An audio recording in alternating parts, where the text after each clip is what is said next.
এত প্রস্তুতি, এত আয়োজন, আর আজ শেষ ল্যাপে আমরা বিদায়ের সুর, ভারাক্রান্ত মন।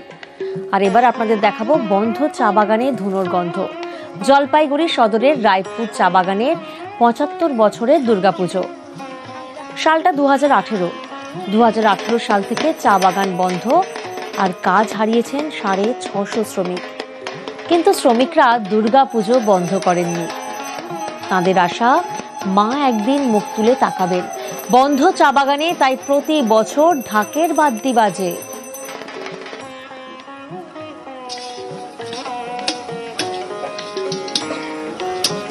পাশাপাশি চলে ভোগ রান্না।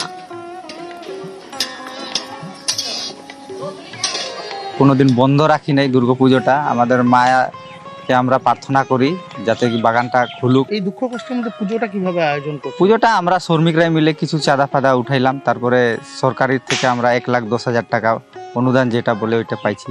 বাচ্চারা আনন্দ করছে? বাচ্চারা আনন্দ করছে। আপনার কি বিশ্বাস? আমাদের বিশ্বাস আছে, যজ্ঞ করলাম যাতে কি বাগানটা খুলুক। দুর্গা মার কাছে আমরা এতটুকু প্রার্থনা করলাম। ৭ বছর ধরে বন্ধ, কিন্তু পুজোয় কোনো ছেদ পড়েনি রায়পুর চা বাগানে। শ্রমিকদের বিশ্বাস, দেবী দুর্গা মুখ তুলে চাইবেন, আবার বাগান খুলে যাবে। সেই ভরসা, সেই বিশ্বাসেই পুজো করে চলেছেন রায়পুর চা বাগানের শ্রমিকরা। সুমন বসুর সঙ্গে শান্তনু কর, নিউজ ১৮ বাংলা।